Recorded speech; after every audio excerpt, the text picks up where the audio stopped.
Today we are going to study Newton's formula for the velocity of sound in fluids. याद रखें आप लोगों के बुक में लिखा है स्पीड ऑफ साउंड, ठीक है, लेकिन ये असल में है Newton's formula for the speed या velocity of sound in fluids. Remember fluid आपने चैप्टर 6 में पढ़ा था. Fluid means anything which can flow. Maslan, all the gases and liquids are said to be fluids. All the gases and liquids are said to be fluids. ठीक है? लेकिन यहाँ पर fluid का मतलब है सिर्फ गैसेस, और फिर गैसेस का सिर्फ मतलब है एयर. यानी वी वांट टू कैलकुलेट या derive the Newton's formula for the velocity of sound in air. ठीक है, तो प्लीज रिमेंबर वेलोसिटी के लिए जनरल फार्मूला ये है. वेलोसिटी बराबर है elasticity divide by density of a particular medium. ठीक है, this is the general formula. इस E का मतलब है इलास्टिसिटी, और elasticity means pressure divided by यहाँ पर वॉल्यूमेट्रिक स्ट्रेन. और याद रखिए रो का मतलब है density which is mass per unit volume. ठीक है, लुक इट. एक बात आप याद रखें, elasticity means stress divided by volumetric strain. Elasticity तीन किस्म के हैं, सेकंड ईयर में आप पढ़ेंगे. एक हमारे या 3 किस्म के मॉडुलाई है. मॉडुलस ऑफ इलास्टिसिटी 3 किस्म के हैं. नंबर 1 उसे हम कहते हैं young modulus, number 2 bulk modulus, और नंबर 3 शेयर मॉडुलस. ठीक है, तो प्लीज रिमेंबर ये एक 3 MCQs हैं. अगर इस इलास्टिसिटी की जगह आप Y पुट करें, Y का मतलब है यंग मॉडुलस. यंग मॉडुलस का मतलब है आपने मैट्रिक में पढ़ा है stress divide by linear strain. Stress divide by linear strain. यानी जब आप किसी बॉडी पर, किसी रॉड पर, किसी चीज पर स्ट्रेस अप्लाई करें, स्ट्रेस मींस फोर्स पर यूनिट एरिया, और उसकी लेंथ में चेंज आता है, तो दिस स्ट्रेन इसका लीनियर स्ट्रेन, लॉन्जिट्यूडनल स्ट्रेन वगैरह वगैरह. और प्लीज रिमेंबर लेंथ किसकी होती है? सॉलिड्स. गैसेस और लिक्विड्स की लेंथ नहीं होती. तो याद रखिए यंग मॉडुलस सिर्फ सॉलिड की होती है. यंग मॉडुलस सॉलिड की है. तो प्लीज रिमेंबर अगर आप लोग गौर से देखें, वॉल्यूमेट्रिक स्ट्रेन का मतलब है, मैं इधर लिखता हूं वॉल्यूमेट्रिक. वॉल्यूमेट्रिक स्ट्रेन का मतलब है change in volume per unit original volume, और स्ट्रेस का मतलब है फोर्स पर यूनिट एरिया. तो प्लीज रिमेंबर इलास्टिसिटी और यंग मॉडुलस डायमेंशनली सेम है, क्योंकि स्ट्रेन का यूनिट नहीं होता है. ये वॉल्यूम है, ये भी वॉल्यूम है, तो वॉल्यूम का यूनिट वॉल्यूम के साथ कैंसल. स्ट्रेन का यूनिट नहीं होता. Strain is dimensionally, this is dimensionless. तो प्लीज रिमेंबर इलास्टिसिटी और यंग मॉडुलस डायमेंशनली सेम है. अगर आप ऐसा करें कि उस फार्मूले में इलास्टिसिटी की जगह Y पुट करें, यंग मॉडुलस पुट करें, तो please remember we will get the velocity of sound in solids. This is MCQ number 1. अगर आप इलास्टिसिटी को यंग मॉडुलस से रिप्लेस करें, you will get velocity of sound in solids. अच्छा याद रखिए, अगर इस इलास्टिसिटी को आप बल्क मॉडुलस से रिप्लेस करें, बल्क मॉडुलस का मतलब है stress divide by volumetric strain. तो प्लीज रिमेंबर फिर ये फार्मूला हमारे पास लिक्विड्स के लिए बन जाते हैं. V डिवाइडेड बाय रो का मतलब है velocity of sound in liquids. और प्लीज रिमेंबर, अगर आप इस इलास्टिसिटी को प्रेशर से रिप्लेस करें जो न्यूटन ने रिप्लेस किया था, तो फिर you will get the velocity of sound in gases या एयर. तो this is p divide by rho. तो ये 3 MCQs हैं. आप जरा गौर से देखिए. याद रखें, न्यूटन का कंसेप्ट ये था, हमने लास्ट टाइम पढ़ा था कि whenever sound is passing through a particular medium, for example through a particular gas, so it is passing in the form of compressions and rarefaction. Compression और देखिए rarefaction. ये है compression, rarefaction, compression, rarefaction and so on. तो please remember, Newton का concept ये था कि whenever sound is passing through a gaseous medium, तो टेम्परेचर remains constant. सुने जरा, एक क्यों न्यूटन ने इस तरह कहा? क्योंकि उसका कंसेप्ट ये था कि कंप्रेशन में प्रेशर ज्यादा, वॉल्यूम कम, और रेयरफेक्शन में प्रेशर कम, वॉल्यूम ज्यादा. तो ही सेड कि this is only possible when temperature remains constant. ये जो कुछ मैंने कहा, this is basically the Boyle's law. अब प्रेशर ज्यादा करे, वॉल्यूम कम, प्रेशर कम, वॉल्यूम ज्यादा. This is तब possible when temperature remains constant, and this is the Boyle's law. So what basically Newton did? Newton applied the Boyle's law and he calculated this elasticity by deriving, and he said that elasticity can be replaced by the pressure of a gas. दोबारा सुने, Newton का ये concept था कि whenever sound is passing through a particular gaseous medium, ठीक है, तो temperature remains constant. Why? Because compression means increase in pressure, decrease in volume, or rarefaction means decrease in pressure, increase in volume. So this is the possible when temperature remains constant. So what basically Newton did, he applied the Boyle's law, and mathematically he replaced this elasticity by the pressure of a gas. तो इसे हम कहते हैं isothermal elasticity. Newton basically calculated isothermal elasticity.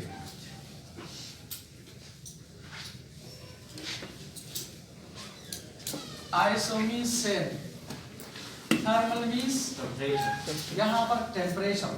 Isothermal process ऐसे process को कहते हैं in which temperature remains constant. So isothermal elasticity means Newton calculated this elasticity at constant temperature. Newton calculated this elasticity at constant temperature. Therefore, this is called isothermal elasticity. So Newton ने क्या apply किया? Boyle's law. And you know Boyle's law is applicable to gases, ideal gases. Then, so for the time being, we consider an ideal gas. गौर से देखें. Look it. हमारे पास अगर ये एक cylinder है और इसमें एक आइडियल गैस है, let us suppose the volume of this gas is V. The initial volume is V. The initial pressure is P. Clear? अगर आप ऐसा करें कि इस प्रेशर को थोड़ा सा ज्यादा करें, तो according to the Boyle's law, volume थोड़ा सा कम हो जाएगा. अब कितना कम हो जाएगा? By delta V. So what will be the final volume? It will be V minus delta V. Initial volume है V, this one. Initial pressure है V.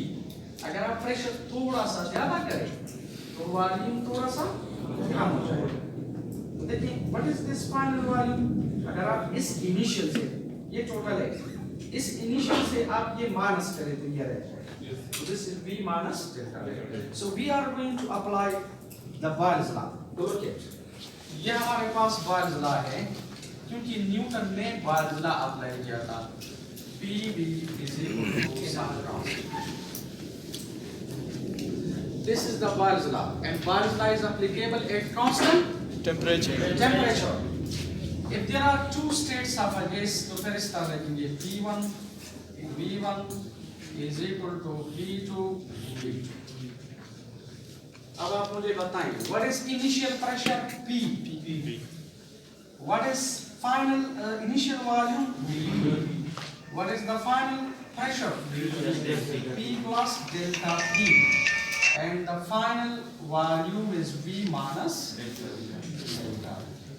ये मैंने क्या अप्लाई किया? Boyle's law. Now this is simple multiplication है, school level multiplication है।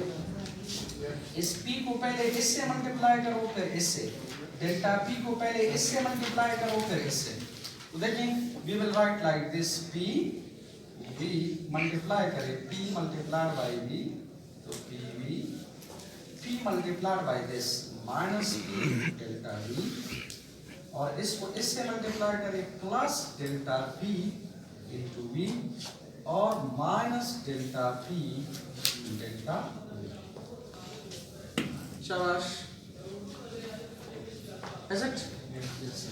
ए आप लोग देखिए PV इस PV के साथ कैंसिल,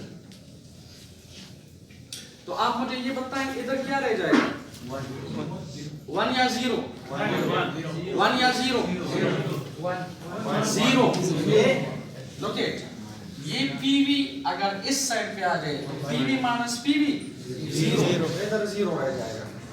तो look it, A 0 is equal to minus P delta V plus delta P V minus delta P into delta V.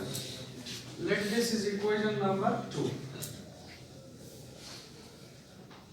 ठीक है? Now look it. यहाँ पर एक कंडीशन हम अप्लाई करते हैं और वो कंडीशन ये है कि we say when delta P is very small, so it means delta V is also very small according to the Boyle's law. देखें, when delta P is very small, तो delta V is also very small. तो आपको पता है very small multiplied by very small goes to 0. जिस तरह हमने chapter number 4 में पढ़ा था, वो एब्सोल्यूट ग्रेविटेशनल पोटेंशियल एनर्जी में, इफ यू रिमेंबर, हमने पढ़ा था कि when delta R is very small, तो delta R whole squared by 4 goes to 0. For example, look at here, देखिए, अगर देखें, इफ डेल्टा पी इज 0.001, ठीक है, delta P is 0.001 and delta V is also 0.001. ये आप मल्टीप्लाई करें 0.00001, it is neglected, so this is going to be 0 and therefore we say this is 0. शाबाश। तो look at, okay, this equation number 2 is becoming like this. 0 is equal to minus P delta V plus delta P into V minus 0.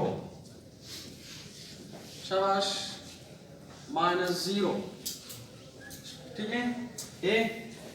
ये minus P delta V अगर इस side पे आ जाए तो plus हो जाएगा, so P delta V is equal to delta P into V. Is it? शाबाश। और अगर ये मैं इस तरह लिखूं P, look it, ये भी अगर नीचे आ जाए, इधर नीचे आ जाए, इधर मल्टीप्लाई है तो इस साइड पे डिवाइड, तो ये मैं लिखता हूं delta V divided by V is equal to delta P. Is it? और ये डेल्टा V बाय V इस P के साथ मल्टीप्लाइड है, ये टर्म पूरा उधर चला जाए तो डिवाइड हो जाएगा। Are you getting me? Yes, sir. So that is divided. So look it will become like this.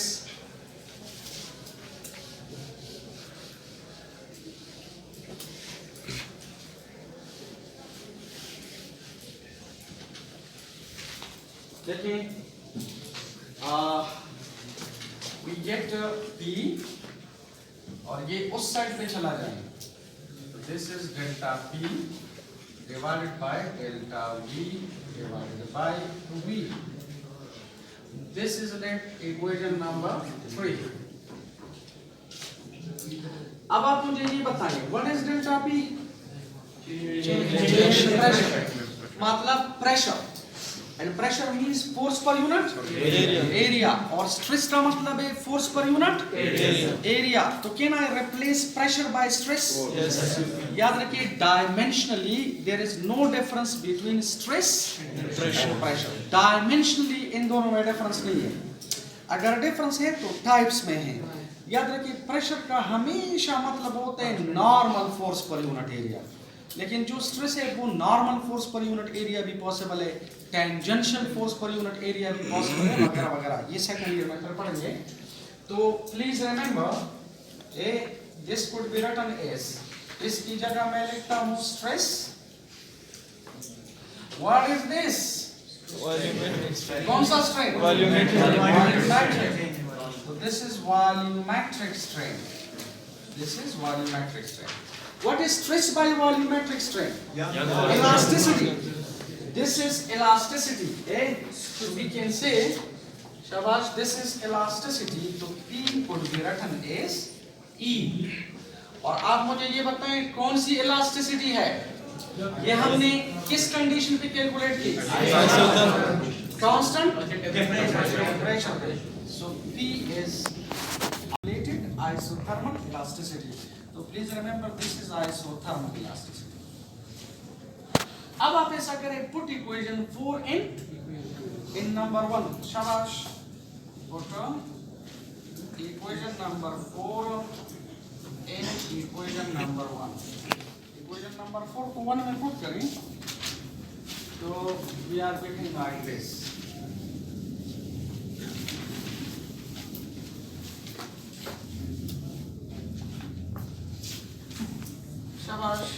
इधर पुट करें, तो we will write V is equal to elasticity की जगह लिखो pressure.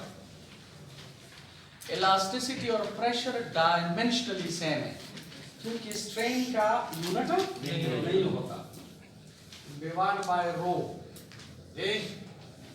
This is called, look at, this is called Newton's formula for the velocity of sound in a gaseous medium.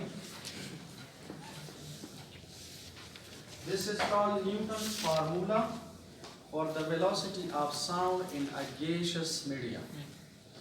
अब इसे हम हवा में अप्लाई करते हैं, ठीक है, क्योंकि हवा is also a mixture of gases. इसे हवा में अप्लाई करते हैं. शाबाश, ये न्यूटन फार्मूला है. अगर पेपर में इस तरह जाए कि सपोज derive an expression या formula for the velocity of sound in a gaseous medium by applying the concept of Newton. ठीक है, तो आप लोग यहाँ तक करेंगे. लेकिन लोग अगर आप इसे हवा में अप्लाई करें तो याद रखिए, हवा में इस P का मतलब होता है एटमॉस्फेरिक प्रेशर, और एटमॉस्फेरिक प्रेशर बराबर है rho g h. Atmospheric pressure का मतलब है rho g h. If you remember chapter number 6 में बर्नौली इक्वेशन में हमने पढ़ा था. रो जी एच का मतलब है pressure. Look it, rho g H का मतलब है प्रेशर. शाबाश, रो जी एच का मतलब है pressure. Rho g h, rho means density, mass per unit volume. This is G, this is H, this is mg, और देखिए वॉल्यूम का मतलब है area multiply by height, and this is h, ये h इसके साथ कैंसिल, तो we get mg divided by area. mg का मतलब है weight, weight means force, and force पर यूनिट एरिया का मतलब है प्रेशर। तो याद रखिए रो जी, h का मतलब है प्रेशर, ठीक है। अच्छा, यहाँ पर रो का मतलब है डेंसिटी ऑफ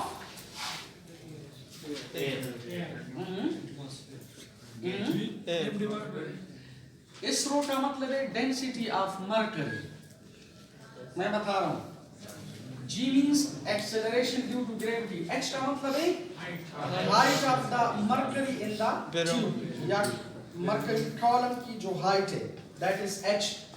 आपने स्कूल लेवल पे पढ़ा है कि for example if this is a let us suppose this is a tub, ठीक है, ये टब है क्लियर, और this is full of mercury. अगर आप इसमें किसी ट्यूब को इस तरह इन्वर्ट करें तो गौर से देखो, एक एटमॉस्फेयर इस मर्करी सरफेस को क्या करता है, प्रेस, मतलब एक्सर्टिंग एटमॉस्फेरिक प्रेशर। तो आप देखिए जब एटमॉस्फेयर इस पर प्रेशर अप्लाई करता है तो ये मर्करी नीचे तो नहीं आ सकती, तो आप देखिए ये इस ट्यूब के अंदर ऊपर चली जाती है। कितना ऊपर चली जाती है, 76 सेंटीमीटर, ठीक है। तो याद रखिए इस रो का मतलब है डेंसिटी ऑफ मर्करी, इसका मतलब है डेंसिटी ऑफ मर्करी। H का मतलब है height of the mercury column in the tube, और G means acceleration due to gravity, क्योंकि अगर आप रो और H को G से मल्टीप्लाई करें तो dimensionally you are getting pressure like that. So now look it, अगर आप इसे इधर पुट करें, शाबाश, ये वैल्यू आप इधर पुट करें तो V Newton is equal to rho m g h divide by rho. अच्छा, एक बात आप याद रखें, लुक एट, बस स्टूडेंट्स इधर लिखते हैं रो और इधर भी रो, तो फिर वो इन दोनों को कैंसिल करते हैं। आप इन दोनों को कैंसिल करें, सब कुछ बर्बाद हो जाएगा, इज इट? क्योंकि ये रो और ये रो डिफरेंट है, ये मर्करी की डेंसिटी है और ये मीडियम की डेंसिटी है। यहाँ पर ये किसकी डेंसिटी है, हवा की। तो I will write here A, this is the density of mercury, this is the density of air, तो ये आपस में कैंसिल आउट नहीं होते, and this is G and H. So now this is the Newton's formula for the velocity of sound in air. This is Newton's formula for the velocity of sound in air. Please remember, अगर आप इसमें values put करें, तो density of mercury है 13.6 ग्राम पर centimetre cube, और G का value CGS system में है 981 सेंटीमीटर पर सेकंड स्क्वायर। G का वैल्यू CGS सिस्टम में ये है, you will have to remember, okay? And remember, इस आई सिस्टम में है 9.8 metre per second square, and remember FPS system में है 32 फीट पर सेकंड स्क्वायर। MCQs के लिए याद रखिए, you will have to remember this, okay?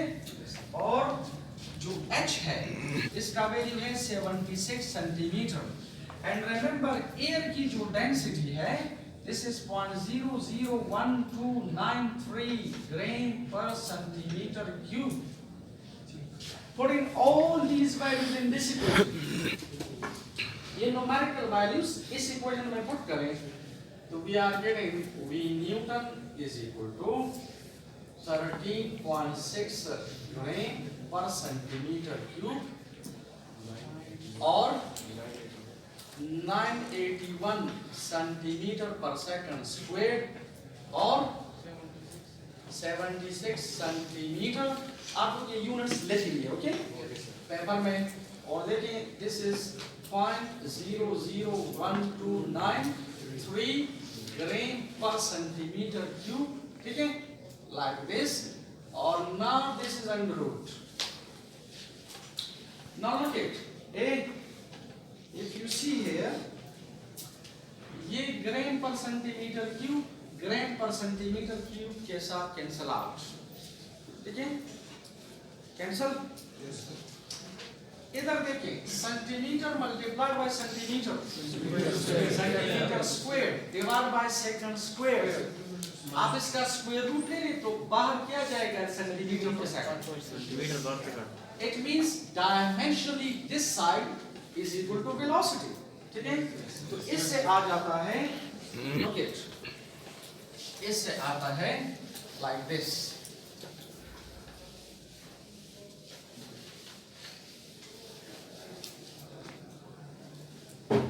देखो, अगर ये आप कैलकुलेट करें तो we are getting velocity according to Newton 28100 centimetre पर सेकंड स्क्वायर, सॉरी पर सेकंड, ठीक है।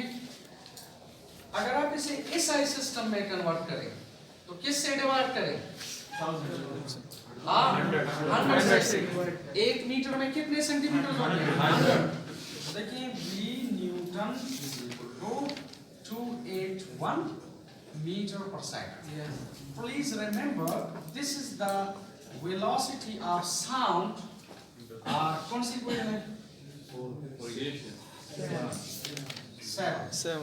अच्छा देखिए, this is the velocity of sound, बल्कि the numerical value of the velocity of sound in air according to Newton.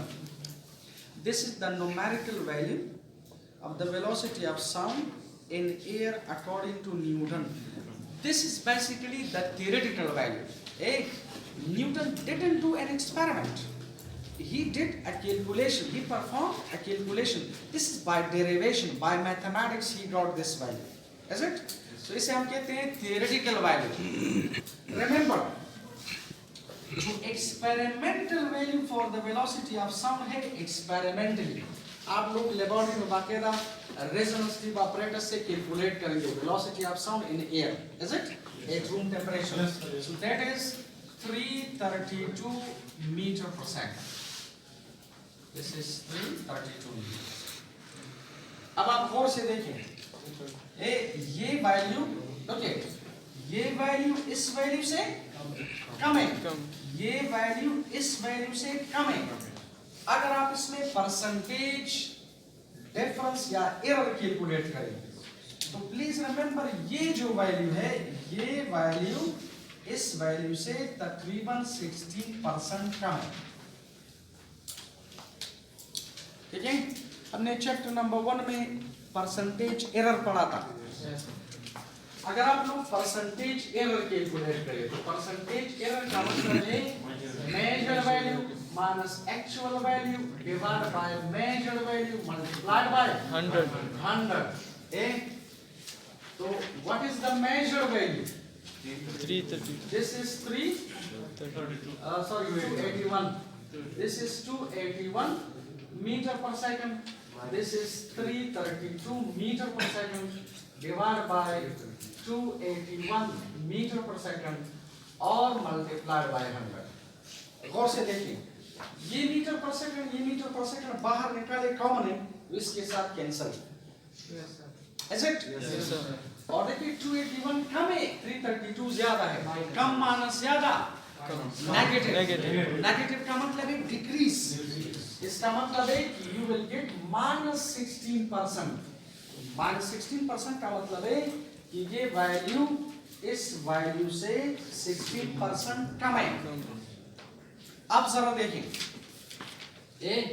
यानी Newton ने, दोबारा जरा सुनिए, न्यूटन का कंसेप्ट ये था कि whenever sound is passing through a gaseous medium, temperature remains constant. क्यों? क्योंकि कंप्रेशन में प्रेशर ज्यादा, वॉल्यूम कम, रेयरफेक्शन में प्रेशर कम, वॉल्यूम ज्यादा। तो he said कि this is only possible when temperature remains constant. He straightforwardly applied the Boyle's law and he got a wrong value. इसका मतलब है कि न्यूटन का कंसेप्ट गलत था कि whenever sound is passing through a gaseous medium, temperature remains constant. असल में temperature doesn't remain constant. तो याद रखिए, इस फार्मूले को बाद में एक साइंटिस्ट था लेप्लास, लेप्लास ने इसे सही कर दिया और that is called Laplace is correction. ठीक है, तो दिस इज फिनिश्ड।